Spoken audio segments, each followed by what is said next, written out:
Welcome back to Beans and Bezels. Farah is one of those micro indie brands I've kept an eye on for years, but didn't really have an opportunity to spend time with one or review one. Known for their vibrant use of color, quirky British flair, and just the right touch of vintage modern hybrid design, Farah has carved out a niche as the go-to brand for folks who want their watches to look fun, fresh, and unmistakably Farah. Their catalog has long been a Technicolor dream, often mixing unexpected hues with beautifully detailed dials, and for a brand that seems to embrace joy in design, the Lissom Forest might be one of their most quietly confident releases to date. It's also the first Farah I've actually spent real time with on wrist, thanks to a loaner prototype piece kindly sent over for review, and I've got James Mulville and Mike Razak to thank for making that happen. The prototype does have a few stray dust particles visible on the dial, but that's forgivable given the pre-production nature of the piece. The Lissom Forest is priced at 1,295 US dollars, and after wearing it for a few weeks, I'm starting to understand what all the fuss has been about. Let's check it out. I measured the case at 37.75 millimeters in diameter, 42.5 millimeters lug to lug, and just 8.60 millimeters thick, including the sapphire crystal and case back. That's already impressively slim, but Farah's case design takes things a step further with a clever relief line engraved into the mid-case, giving the illusion of even more thinness. The case has a refined, mildly architectural quality to it, simple at a glance, but hiding some thoughtful design touches that become more apparent with closer inspection. The lugs are one of the most distinctive visual elements of the Lissom case. They sweep down well past the mid-case and feature a subtle angular twist that gives them a dynamic silhouette. At 20 millimeters wide, they're proportionally well matched to the rest of the case and make strap pairing easy. On wrist, the way they curve and wrap around the wrist adds plenty to the overall comfort. The crown measures 5.75 millimeters and is a practical highlight here. In a manual watch like this, crown ergonomics matter a lot more than they would in an automatic, and Farah nailed the execution. It's easy to grip and operate, and the brass tone inset with the Farah A logo gives it a stylish, slightly vintage feel that adds character to the overall profile. The push-pull crown suits the watch's style and supports its 50-meter water resistance rating, adequate for this kind of dressy casual piece.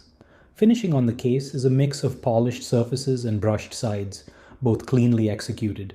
It's a well-balanced look that gives the case just enough contrast without feeling flashy.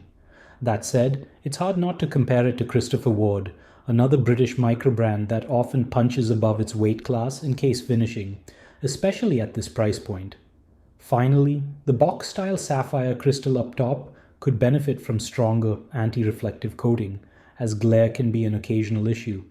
Flip it over and you'll find a screw-down sapphire case back that gives you a full view of the La Jouperet D100 movement inside. The dial of the Forest is absolutely the star of the show. It's a rich, saturated teal blue that somehow manages to feel both playful and refined, a tough balance to strike.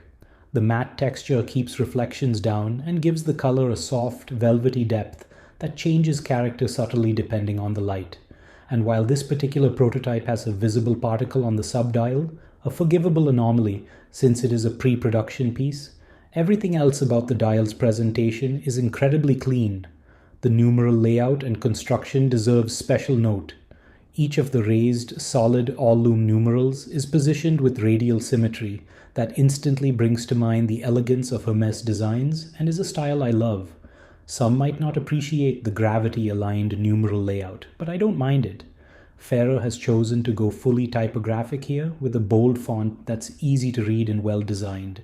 The use of raised numerals adds depth and gives the dial an extra layer of dimensionality that contrasts beautifully with the flatness of the subdial.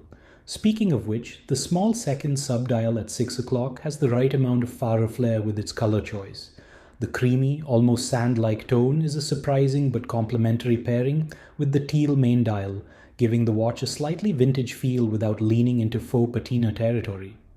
The printed seconds track around the subdial adds a touch of precision, and the contrast helps balance the overall layout without overpowering it. It also brings a little visual grounding to an otherwise uniform and conservative dial. The small seconds hand color is perhaps the most Farah-like design touch, with a vivid orange that punches through the more muted tones around it. It's playful and eye-catching, and while it might not be to everyone's taste, I found it grew on me quickly. It adds a dash of Farah's trademark color experimentation, reminding you that this isn't just another watch. It's a Farah, and it's here to have a bit of fun. The numerals are made from solid ceramic blocks infused with Grade X2 Super Luminova, giving them a raised three-dimensional look that glows with a satisfying brightness in the dark. The hands also feature Grade X2 Super Luminova, though applied in the more traditional style inside lume plots. In real-world use, both the numerals and hands charge quickly and emit a consistent, legible glow. I ran a couple of side-by-side time-lapse comparisons with other lume-heavy watches like the Christopher Ward Lumiere and the Helios Seaforth 4, watches that outperformed the Lissym in terms of sheer brightness and longevity, but also have significantly more surface area to work with. In context, the Lissym's lume is more than adequate for its design intent, and I doubt anyone will walk away wishing for more. For a watch of this slim and dressy character, the lume is nicely executed and pleasantly effective. Powering the Lissym is the hand-wound La Joux-Perret D100, a movement that will likely be familiar to fans of thin, manual watches. Based on the Pessu 7001 architecture, the D100 brings that same slim 2.5mm profile, but elevates things with modern refinements and top-grade machine finishing. This particular execution is the Soigné version, the highest grade available at La Joux-Perret, complete with blued screws, polished chamfers, and traditional Côtes de Genève across the bridgework. It's also technically sound. The movement is adjusted in 4 positions, has 18 joules, beats at a smooth 3 Hz, and offers a generous 50-hour power reserve. This specific prototype was running well within spec during its time on my wrist, consistently holding within ± 5 seconds per day. The finishing is good for the price, crisp, clean, and well executed with no rough edges or unfinished surfaces. Winding the D100 feels buttery smooth and deliberate, offering just enough tactile resistance to make the ritual enjoyable without being fatiguing.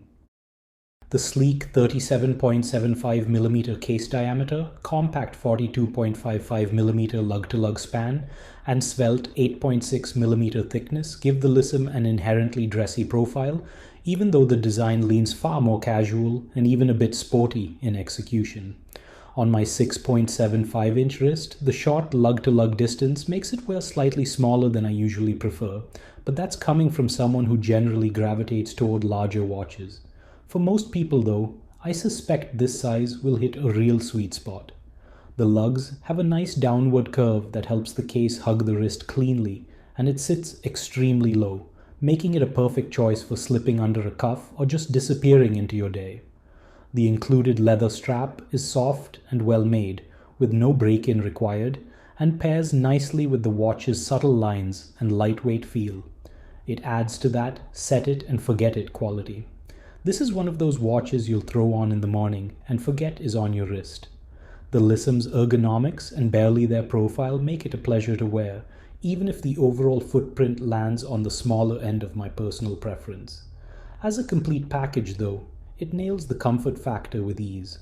Farah occupies a fascinating corner of the watch world, a design-first brand that fully embraces creativity without ever feeling try-hard or pompous. In the relatively short time they've been around, they've built a catalog of watches that are approachable, cheerful, and unmistakably their own. There's no pretense here, just a sincere commitment to fun, color, and detail. Something that's harder to pull off than it looks. And the Lissym Forest might just be one of my favorite examples of what they do best. I was genuinely excited to get my hands on this one. Okay, I may have begged a little, and it didn't let me down. The Lissym Forest is the kind of watch that reminds you that watches are meant to be fun. It's well made, thoughtfully designed, and just plain enjoyable to wear. If the combination of rich turquoise tones, glowing numerals, and sharp finishing speaks to you the way it does to me, then the $1,295 USD price tag feels entirely fair, especially given the specs, quality, and overall execution. This isn't a watch that tries to prove anything. It just exists to be worn, enjoyed, and smiled at. And really, what more do you need? As always, thanks for watching, and please subscribe to this channel if you enjoy the content.